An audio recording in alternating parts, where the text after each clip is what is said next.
Bonjour tout le monde.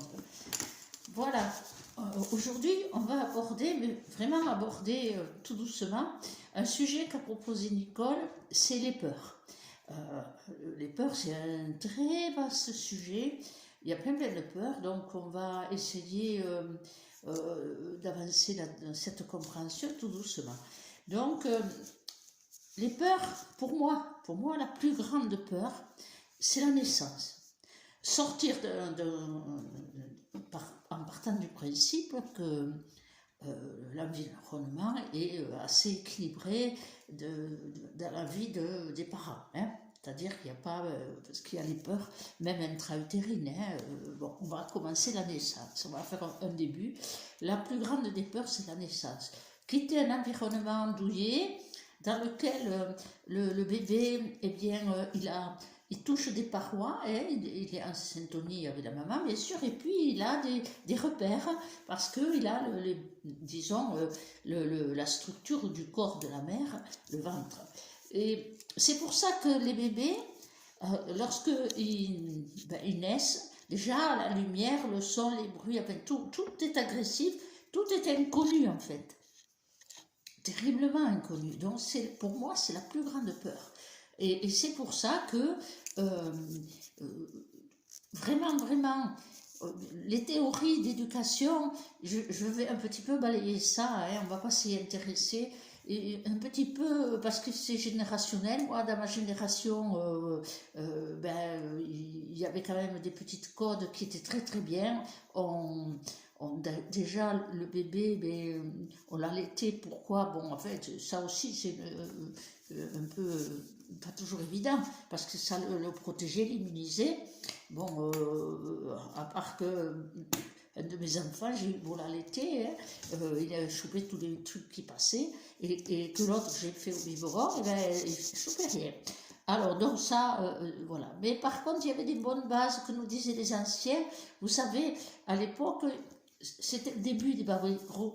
Et je m'étais vite rendu compte que le bébé, il n'était pas stabilisé dans son couffin, parce que peut-être il ne touchait pas assez les parois. Alors je roulais des grosses serviettes éponges, et puis je les calais à droite et à gauche, de manière à ce que le bébé touche tout le temps avec ses pieds, il touche tout le temps les parois, ce qu'il pouvait, sans que ça soit trop dur. Et les anciens mettaient un meloton, ils amelotonnaient le bébé. Alors ça peut paraître limité, hein, mais je me dis, limité dans les mouvements, mais je me dis finalement, ils étaient au chaud là-dedans et ils touchaient les parois, ils étaient dans une forme de rassurance. Donc ça, c'est la première des peurs, c'est la sortie, et ensuite c'est l'espace dans lequel le bébé, lui, il évolue. Hein, il évolue. Ça, pour moi, c'est les grandes peurs. Ensuite vient, au fur et à mesure de l'évolution, il vient plusieurs types de peurs, pour marcher par exemple, pour marcher.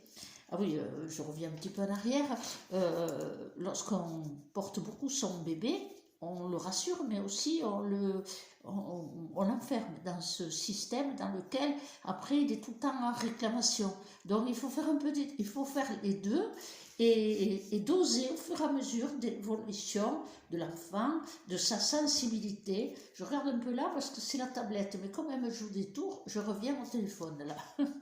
Donc, il faut tenir compte de la sensibilité de l'enfant. Tous les enfants ne sont pas pareils, tous n'ont pas la même expression de leurs propres agitations, que ce soit des cris, que ce soit des mouvements. Ça peut aller même chez certains, des gros pleurs énormes, et puis d'autres qui sont sereins, tranquilles. Pourquoi? Mystère, hein? Donc, au niveau des peurs, la plus grande peur pour moi, c'est la naissance. Ensuite, c'est l'espace dans lequel on se retrouve. Une ambiance saine, sereine, pleine d'amour, où les parents ils prennent le bébé, c'est beaucoup plus évolutif et rassurant. Une ambiance tendue, où le couple se dispute, ou alors il y a d'autres situations, augmente la capacité de peur, hein, vraiment direct là. Et puis, on évolue, il faut marcher, c'est une grande peur, ça aussi pour le bébé. Je vous fais un petit peu l'historique, après on travaillera sur d'autres expressions de peur. Et donc, il faut marcher, il faut le rassurer. Donc là, c'est pareil, la rassurance, les parents, les mères, après les, euh, les petits trous dans le vélo, etc. Et puis, il ne faut pas oublier le son, c'est-à-dire comment on parle au bébé. Hein, comment on parle lorsque vous avez un bébé tout petit, enfin, vraiment bébé, et que vous avez un aîné qui est jaloux, hein, eh bien l'astuce consiste, moi je l'ai utilisé, en se penchant sur le bébé en présence de l'enfant, on fait une grosse erreur sans le savoir, c'est oh qu'il est beau, qu'il est ci, qu'il est là, et l'autre il se sent exclu, et ça lui met la peur de l'abandon, hein, c'est pour ça que je vous en parle, du rejet, de l'abandon. Et la jalousie, bien sûr, elle est là, elle est naturelle, elle est instinctive, il perd son territoire. Puis vous avez les enfants, non, au contraire, ils sont très accueillants, le petit qui est là, petit frère ou petite soeur, mais en fait, on parle des peurs. Alors donc on reste sur justement ce sentiment de la peur de l'abandon, et parfois, plus que parfois, eh bien, il y a des peurs que l'on retrouve adultes, et c'était parce que on a décodé ça avec des personnes où c'était une réminiscence de cette forme d'abandon où ben, les parents, ils étaient ailleurs, ils travaillaient, ça encore, ma foi, hein, il faut bien travailler, ils laissaient l'enfant dans un coin et il pleurait, personne n'arrivait. Ou il y avait un souvenir extraordinaire qu'a eu quelqu'un, qui se reconnaîtra d'ailleurs, et il se revoit. Alors, la perception est extraordinaire parce que c'est le corps éthérique. Dans ce corps éthérique, elle a capté que la famille était ailleurs. D'ailleurs, c'était festif, hein, vous voyez, ça riait, c'était agréable. Et son corps éthérique a capté cette mise à côté. Ils avaient mis le bébé sur une véranda pour qu'il soit tranquille. Et en fait, ça a été le contraire. La personne, dans son hypersensibilité et dans ses ouvertures qu'elle avait déjà, le corps éthérique, parce qu'il faut savoir que le corps éthérique est, par rapport à la taille d'un bébé, il est immense. Et elle a capté cette ambiance et ça l'a conditionné à l'exclusion, de se sentir exclu et la peur de l'abandon. Donc c'est une des clés des angoisses pour certains, hein, une parmi tant d'autres, hein, mais c'est une clé réelle. C'est cette mémoire dans le plan du corps éthérique, bien sûr, qui est le plus près du corps physique. Donc, elle n'est pas du tout abandonnée, bien sûr, mais c'est le sentiment, un sentiment, une émotion. Alors, c'est une émotion très subjective, mais vous dire la conscience énergétique, déjà, de sentir cette distanciation. Voilà, ça c'est une des premières peurs. Et puis après, bon, on grandit, la peur de marcher, il y a beaucoup de peurs, hein, en suivant plusieurs notre évolution, et bien des petites peurs. Et là, on rentre dans l'éducation et les codes que la famille donne. Lorsque vous avez une grande sensibilité et que vous voulez exprimer en tant que jeune enfant un chagrin,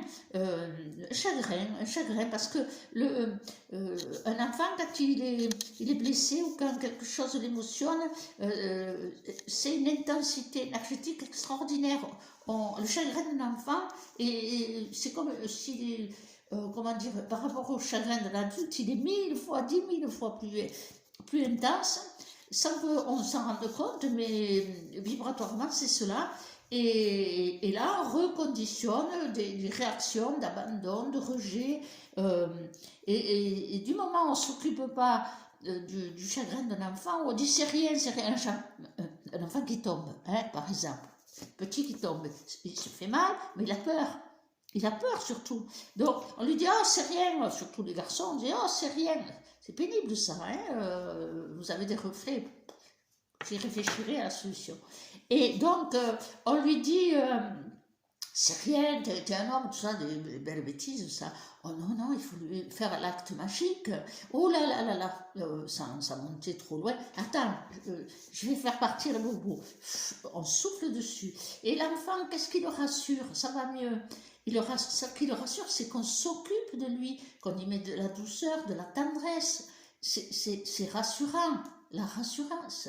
Donc, vous voyez, je pars de loin, mais c'est un peu obligé parce que notre monde a évolué différemment. Et maintenant, il y a des peurs qui font la bouche, on en parlera.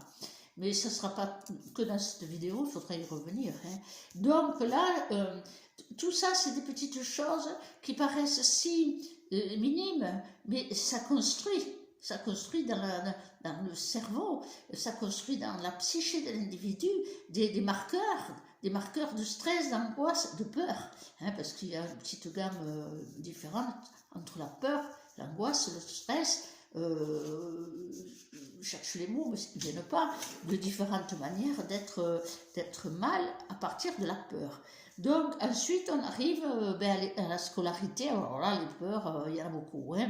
Alors si c'est des scolarités où on se fait, et d'où le lien social, d'où il faut créer le lien social, parce que lorsqu'on est que chez maman et qu'on est propulsé à l'école d'un coup, il y a le trauma que maman nous abandonne aussi, ou pas, hein, vous avez des enfants où ils sont contents, voilà. Et il faut créer le lien social tout petit pour qu'ils aient cette envie de l'école en même temps que nous, on a la chance, on a eu une génération, et vous avez une génération actuelle d'outils pour éveiller l'enfant, mais soyez observatrice quand ils jouent, avec tous les outils, les jouets que vous avez mis, leur petit caractère se dévoile. Et là, on voit venir les petits égos de nos petits garçons et nos petites filles. Et c'est là qu'il faut être très attentif et les aider à ne pas se laisser dominer par cette nature, qu'elle soit autoritaire, dominatrice ou émotionnelle. Il faut essayer de les aider à grandir ce côté-là, parce que sinon, on crée d'autres problématiques. Pour certains, c'est bien sûr des caractères difficiles, et au premier échec, ils s'écroulent. Alors, il faut les préparer. Hein. Donc, tout ça se fait en jouant avec... ça serait bien franchement, ça serait bien qu'ils donnent un salaire aux mamans qui veulent rester, ou au papa, hein, qui veulent rester à la maison et qui prennent le temps pour l'enfant. Hein. Je veux dire, pas uniquement, allez, je vous ai fait à manger, allez au lit. Voilà, c'est une petite discrétion. Eh bien, ces peurs évoluent, et nous rentrons, bien sûr, la peur aussi par rapport au sexe, par rapport à la séduction. C'est pas des petites choses, ça, hein, ça peut gâcher une vie. Hein. Alors là, c'est la relation plus intime avec l'autre, bien sûr, et tout ça, c'est une espèce de noyau qui se fait à l'intérieur de sa psyché, et qu'on doit apprendre plus tard, en grandissant, à dépasser. C'est pas toujours facile pour tout le monde. Donc on appelle ça la timidité, bien sûr, mais il aurait fallu cette conscience d'un état dans la timidité. Il aurait fallu rassurer beaucoup plus l'enfant ou l'écouter. Après, vous avez des timidités qui sont très imprégnées, il faut trouver des sources ailleurs, mais déjà, la timidité qui conduit à tout un tas de fonctionnements, se rétracter, se mettre de côté. Alors, bon, on sait que le monde à l'école est cruel, même tout petit, et là, les choses s'empirent. Bon, donc, vous voyez, il faut trouver... Non pas la confiance en soi, parce qu'on ne peut pas l'avoir là, tout petit, hein, autant. Ah si, le commandant de bord, hein, le petit enfant roi, lui, il a confiance, et le monde est obligé de céder à lui ce qu'il veut. C'est pas bon, hein. On a assez vu les enfants crier dans les supermarchés, on le voit moins. C'est déjà formidable ça. Et donc, cette évolution, petit à petit, elle construit des personnalités multiples, et avec des peurs, stress, des angoisses, etc. Parce que tous les mots émotionnels, vous pouvez les mettre. Et il faut savoir que nous avons aussi le cerveau ancien, hein, c'est-à-dire qu'il y a des peurs instinctive. Voilà, c'est le cerveau ancien qui réagit face au danger. C'est très intéressant de vous y intéresser d'ailleurs, parce que c'est un avertisseur, c'est l'instinct de survie. Et Dieu sait que dans notre monde moderne, eh ben, c'est assez stupéfiant de voir comme... alors, notre monde moderne, je dirais, à partir de... on va dire...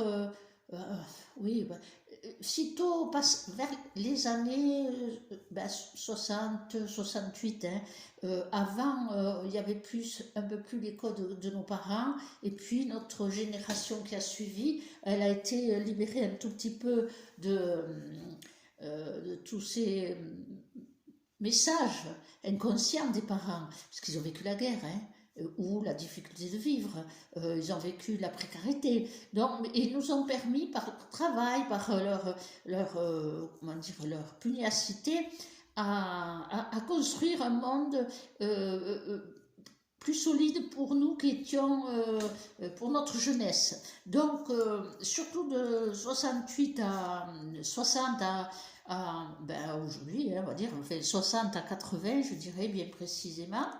On avançait dans la vie, il y avait du travail, on avait des peurs qui étaient moins, je dirais, empaquetées dans notre cerveau. Pourquoi? Parce que on trouvait du travail, donc on se réalisait dans le monde, et ça donnait une grande force, une grande équilibre. Les peurs étaient moins profondes, elles n'étaient pas celles de nos parents qui étaient proches de la terreur, hein, de la guerre. Alors on s'est construit dans une génération en trouvant un petit peu de sa force, par son intégration dans le monde. Je ne dis pas que ça a été facile pour certains. Il y a certains, les épisodes de travail ont été traumatisants parce qu'il y avait des chefs difficiles, mais quand même, je peux dire qu'on avait en nous la capacité de dire stop. Hein. Alors si je me réfère à cette notion de peur, dans ma jeunesse, je réalisais, en prenant ce sujet, que je n'ai jamais supporté d'être dominée par la peur. Je vivais dans un quartier, le premier quartier, il y avait beaucoup de garçons, enfin il y avait un clan, les garçons d'un côté, les filles de l'autre.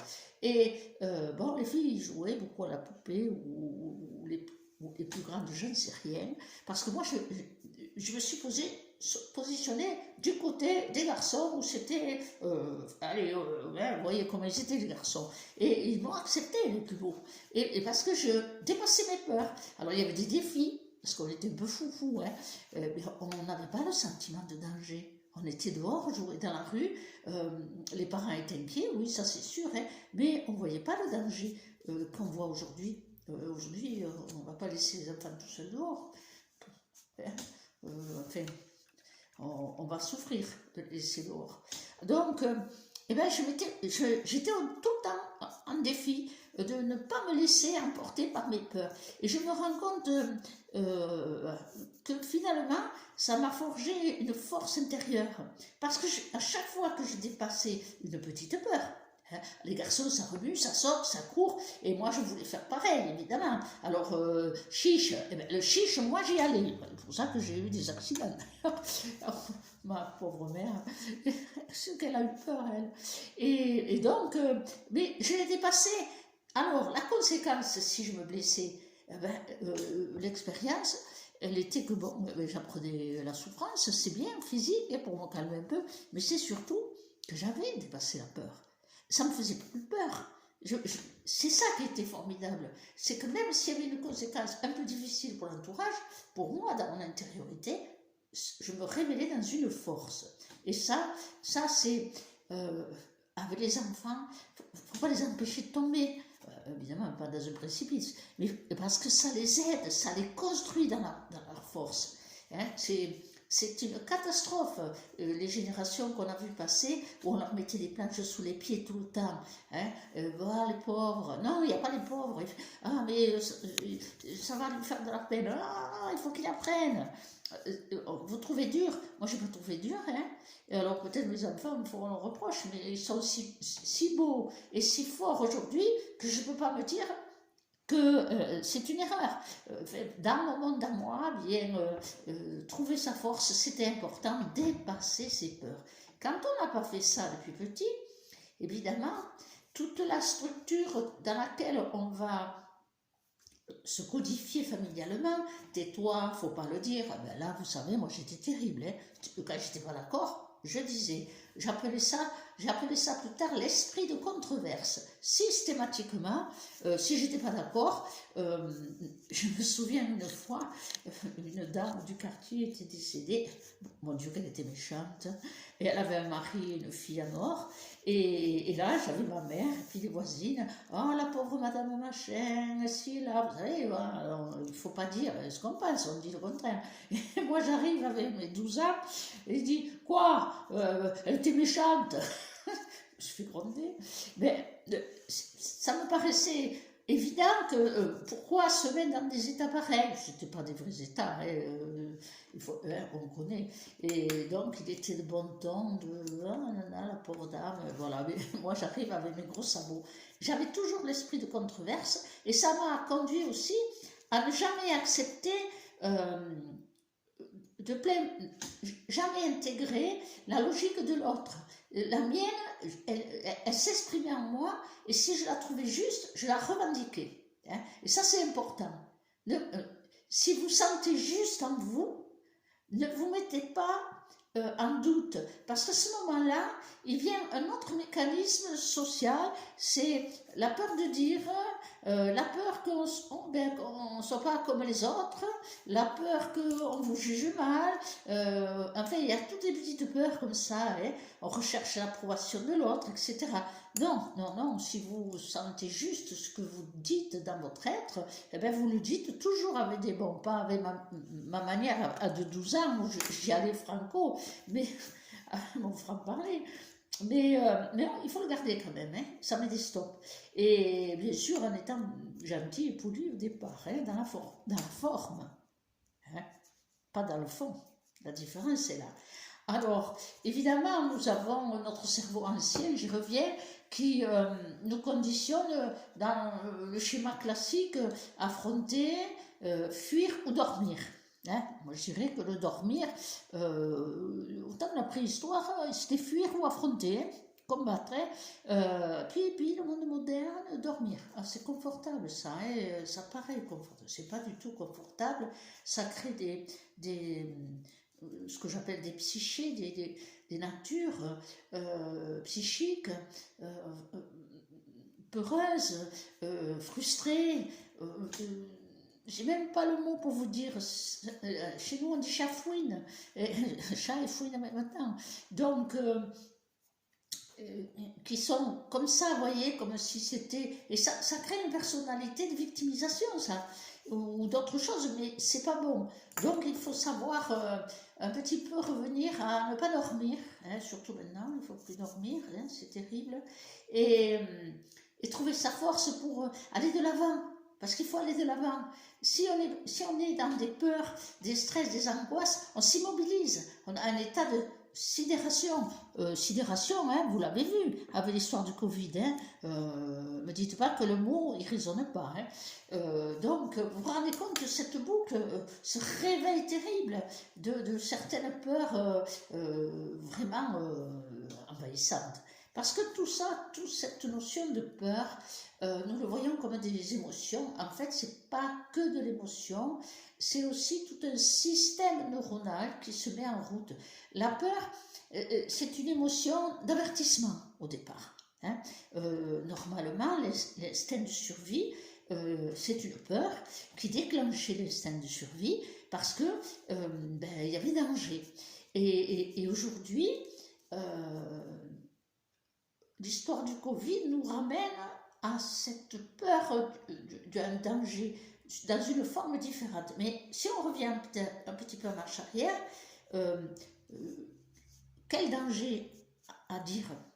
Quel est le danger parce qu'il y a plein de peurs, hein. J'en avais mis quelques-uns, mais c'est tellement multiple. Je vais essayer de voir ce que j'avais mis. Peur de blesser les autres, peur d'aller trop loin, peur du jugement d'autrui. Alors qu'avoir peur est naturel, hein. J'ai dit oui, peur des serpents, peur des araignées. Tiens, c'est intéressant, peur des araignées. On peut être dans des mémoires, hein, bien sûr, des mémoires traumatiques. Il y a des peurs qui viennent des mémoires traumatiques. Nous étions à un salon à Grisol, du côté de Toulouse, et nous avons, je crois que c'était là, ou à l'Union, mais je sais que c'est du côté de Toulouse. Et une dame est venue voir si on pouvait l'aider pour sa petite fille, parce qu'il vivait un cauchemar tous les jours, tous les soirs. Elle refusait de s'endormir, de se coucher, si elle n'avait pas passé l'aspirateur partout, parce qu'elle avait peur des araignées et des insectes. Donc la petite grandissait et ça devenait l'enfer, ça coupait le lien social avec ses copines, elle ne pouvait pas faire de soirée pyjama, enfin, et puis elle ne voulait pas non plus montrer qu'elle avait ce problème en les recevant chez elle. Donc c'est difficile. Et là, alors on lui a dit, écoutez, avec l'appareil de thérapie quantique, on peut peut-être avoir des résonances. Donc ceux qui ont vécu d'être explorés par l'appareil de thérapie quantique, vous savez très bien qu'il y a la part de l'appareil, des informations, le corps parle, il donne des réponses, et puis la part médiumnique qui consiste à savoir entendre la vibration et la traduire, parce que tout est informationnel.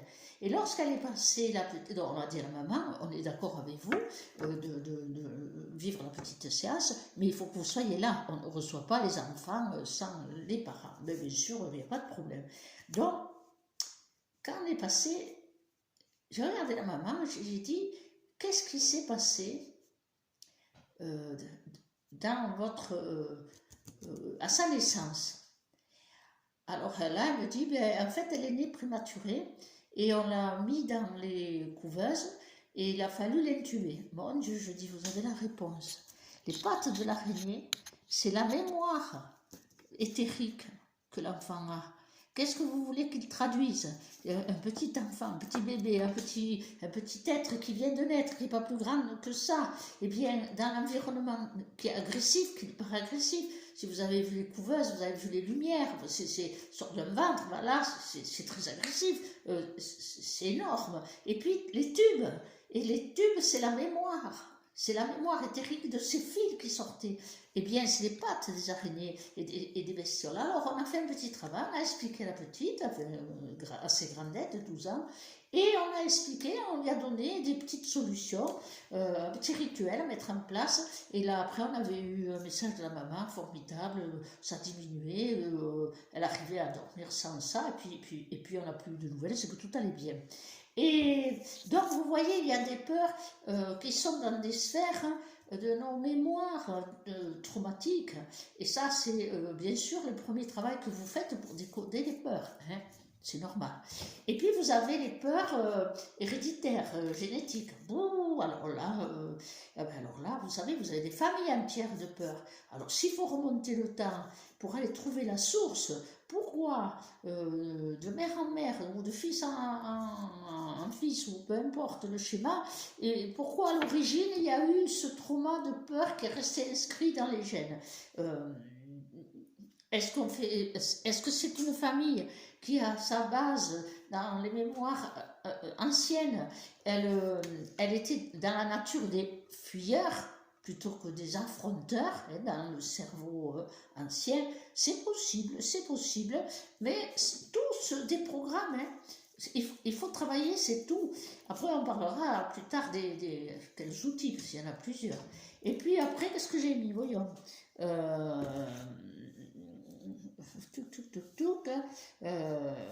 Peur de ses propres émotions.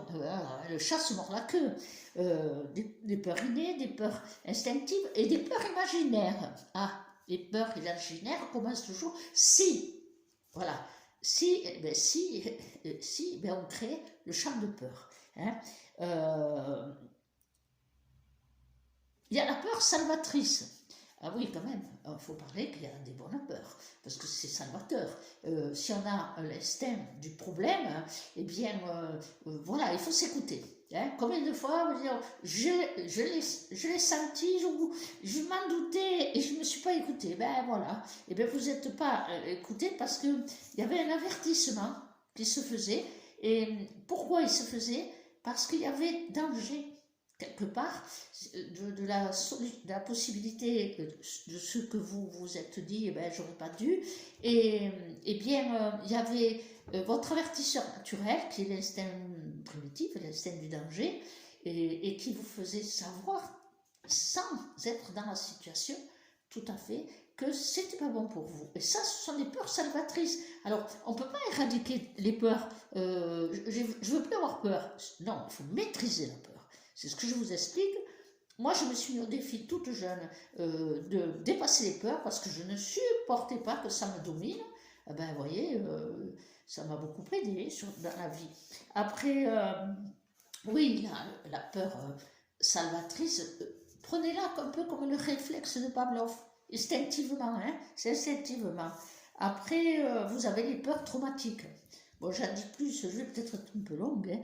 Ah oui, 30 minutes quand même. Bon, mais tant pis, hein, j'essaye de dire le maximum.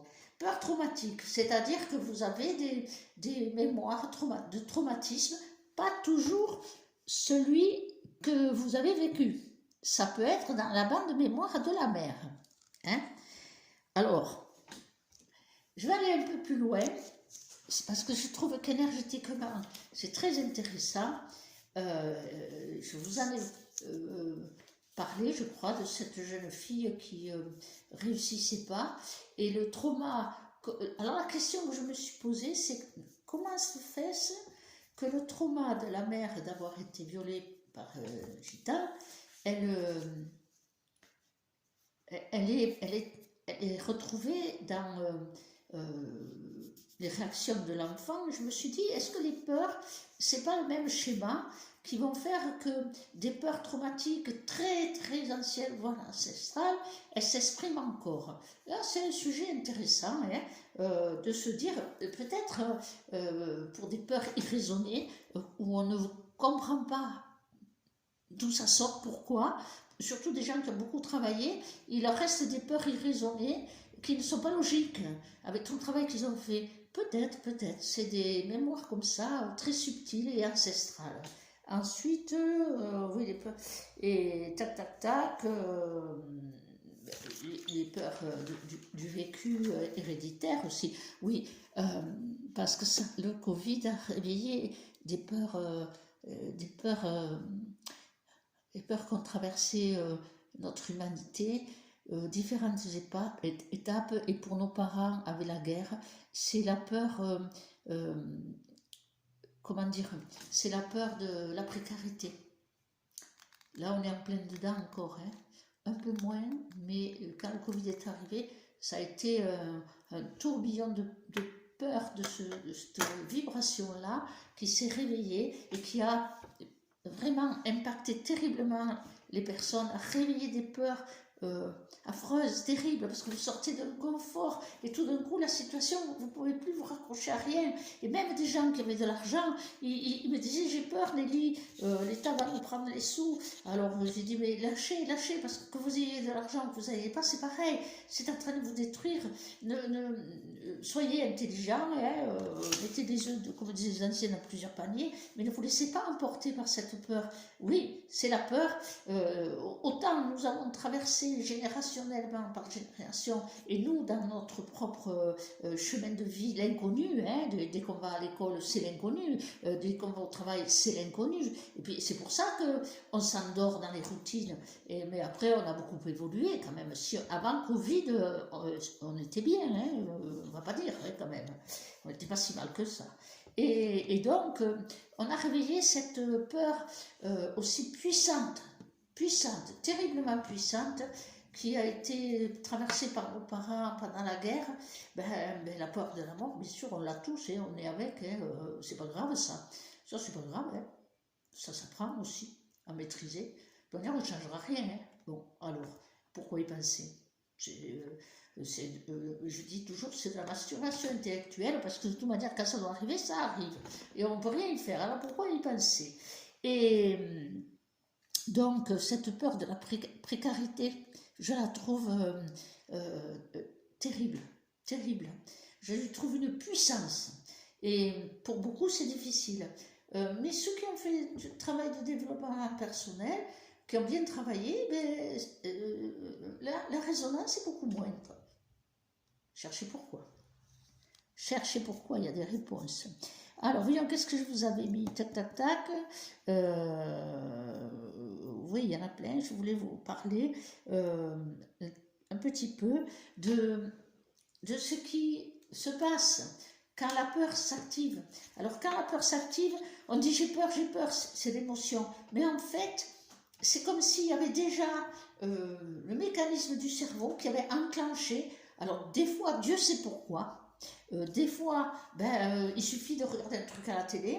Et pour des personnes qui ont des peurs vraiment résurgentes, eh bien, j'ai peur, eh bien, c'est plus qu'un état d'émotion, c'est carrément tout un système que nous avons dans le cerveau qui va activer l'adrénaline, la noradrénaline, qui va mettre une espèce de stress, de stress, d'angoisse cellulaire, mais dont on n'a même pas conscience de la puissance, et ça emporte, et l'être il tourne là-dedans, on dirait un cobaye, vous savez, un petit animal dans la cage, il tourne, il ne peut plus s'arrêter, et puis la roue l'entraîne, au bout d'un moment, il peut s'arrêter bien sûr, mais je veux dire, au bout d'un moment, c'est plus lui qui fait tourner la roue l'entraîne, cette image que je voulais vous donner, il faut poser vos peurs, hein, il faut les poser,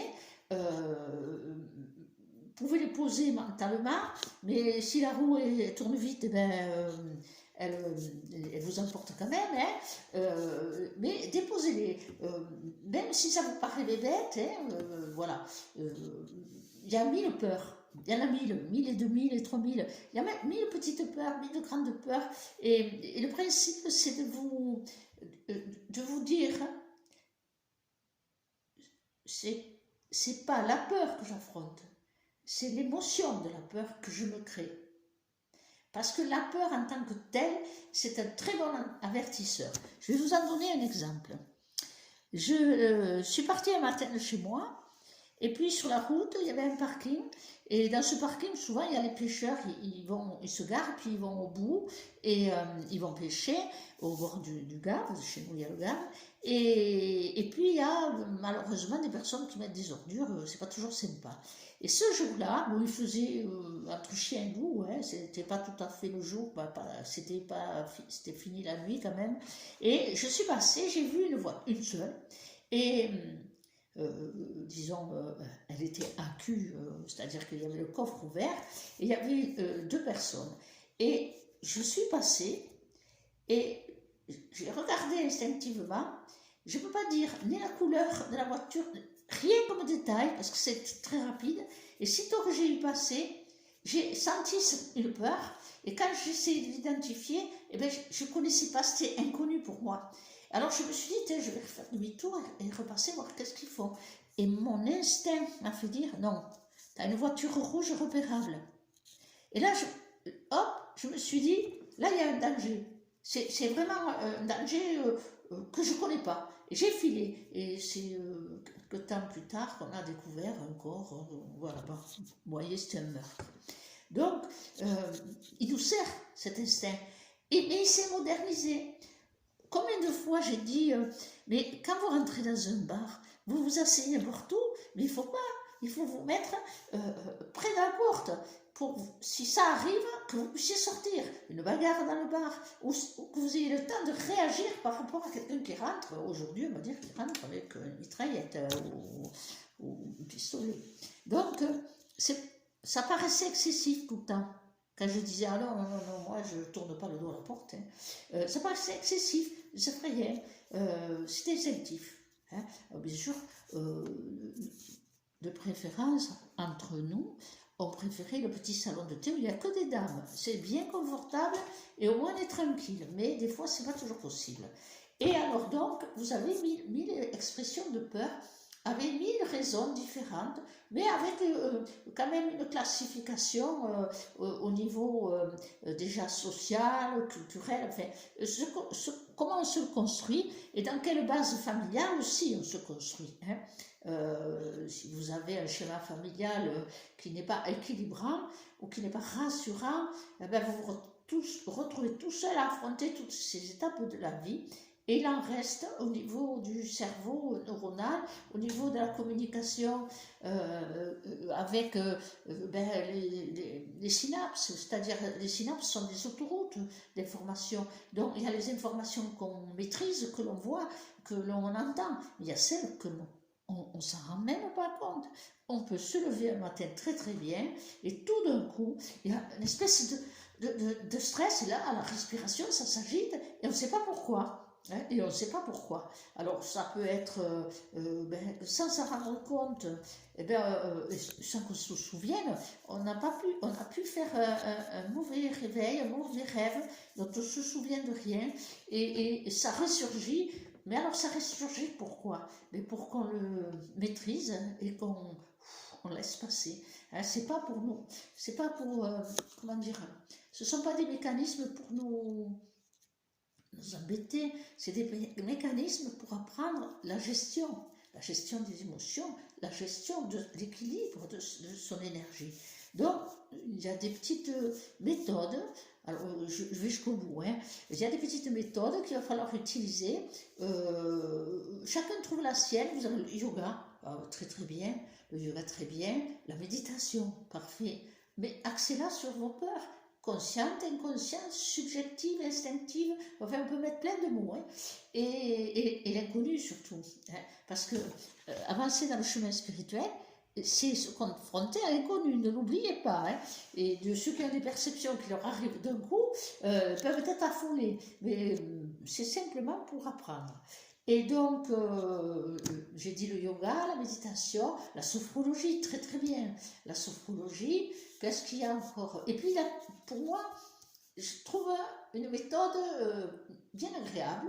Il y a la thérapie quantique, hein. Vous avez des gens qui ont des appareils, ou même sur Internet, on en trouve des tout petits, hein, pas la peine de mettre des fortunes, des petits de régulation de l'équilibre, hein, énergétique.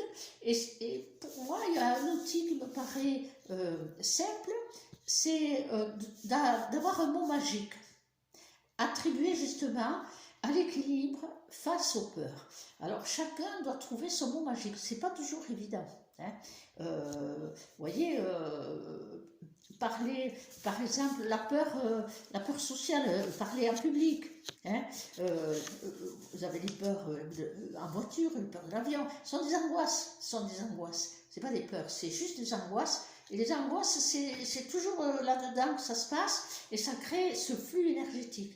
Alors, il faut trouver un mot magique et utiliser la respiration. Et il faut trouver le code, c'est-à-dire que le mot magique, je sais pas moi, on va dire un que j'avais rencontré, qui avait été donné par en haut, donc il est pour des états d'angoisse et de stress, puisque c'était quelqu'un dans les états d'angoisse et de stress, et ça l'a fait bien rire, ce qui veut dire qu'il a été utilisé pour plusieurs personnes, parce que j'avais trouvé que dans le schéma, il était très porteur, c'était le mot saperlipopette, et ça fait rire, et vous savez, c'est un petit peu comme si on avait monté nos énergies comme un ballon qui se gonfle à l'intérieur, qui nous étouffe, et le petit mot magique, il fait sortir tout l'air de ce ballon intérieur qui se dégonfle.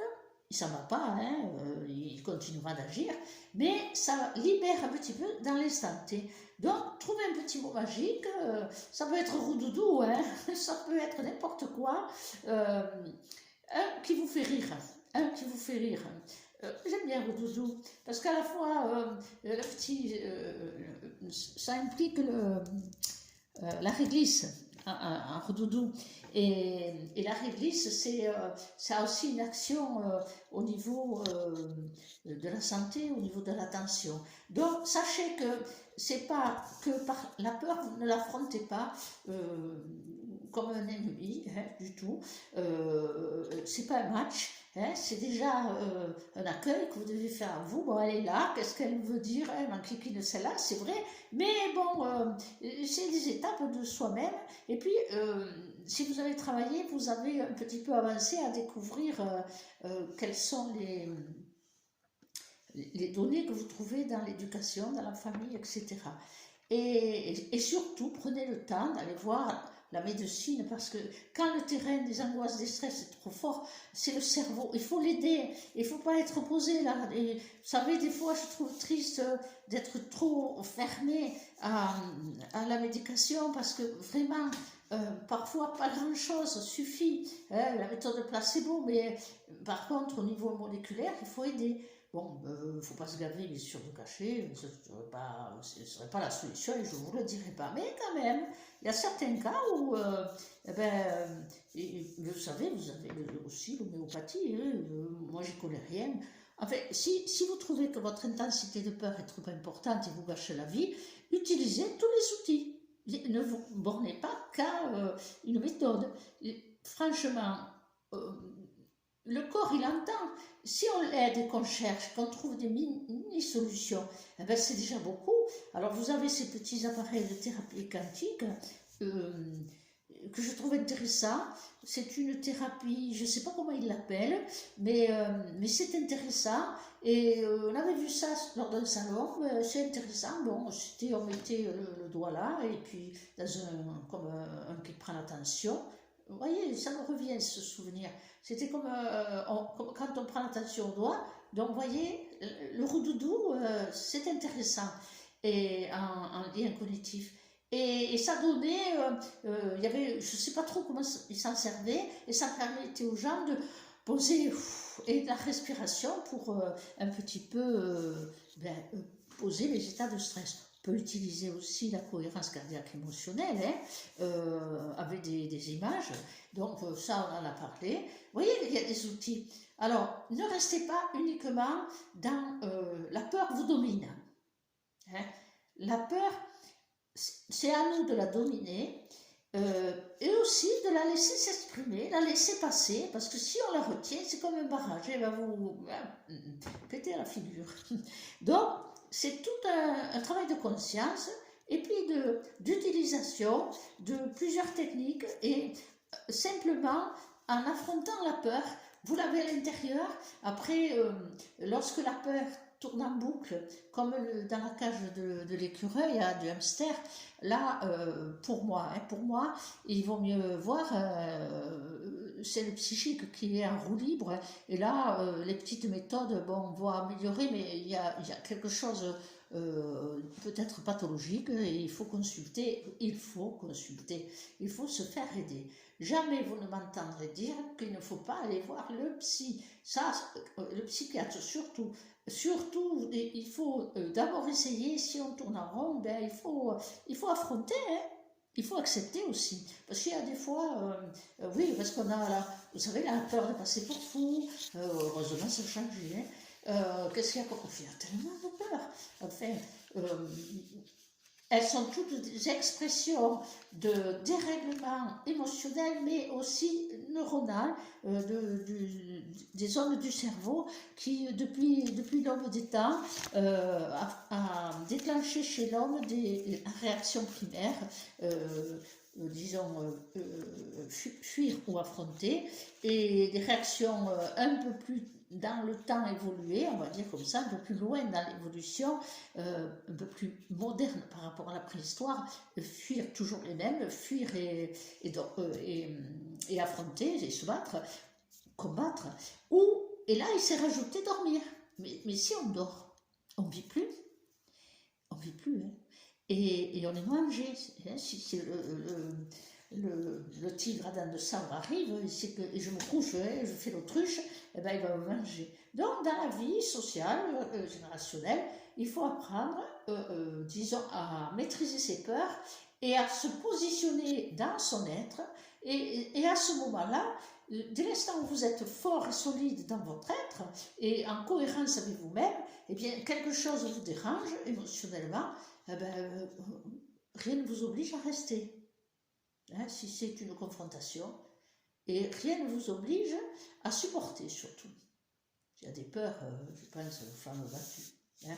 Bon, c'est complexe, hein. La peur est complexe. Donc, un petit aperçu. Si vous avez des questions, pensez-y, posez-les.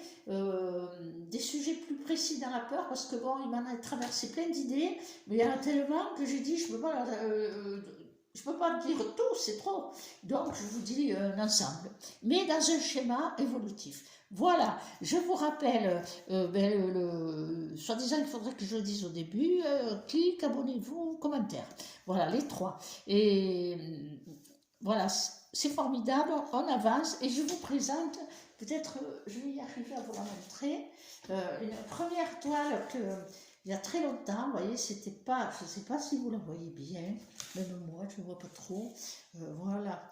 Il y a une dame là, avec les cheveux jaunes. En fait, quand c'est arrivé, vous savez, dans les premières expressions des présences, c'était un peu flou, c'était ça. Et quand c'est arrivé, et j'ai demandé quel est son nom, c'est Gaïa. Et je me suis dit, mon Dieu, comme elle est jeune et belle. Mais bon, je ne vous dis pas les années, j'oserais pas j'espère pas qu'elle vienne s'exprimer aujourd'hui avec tous les dégâts qu'on a fait. Mais elle était jeune et belle. C'était Gaïa. Et c'est vieux comme tableau. Hein. Comme je n'ai jamais les dates. Ah, tiens, je l'ai mis. 2007. Oui, 2007. Gaïa. Moi, je trouvais belle. Voilà. Allez. Et là, vite fait, pour terminer, le vrai tableau des présences. Voilà. Je vous ai fait le texte. Je vous ai montré le poster, puisque j'avais fait les posters pour partager. Hein. Et là, je ne me rappelais plus que je l'avais encore. Je croyais qu'il était parti. Je vais me le réactualiser pour moi un peu. Voilà. Et bien, très bientôt, avec un sujet, j'espère que vous m'aurez suggéré.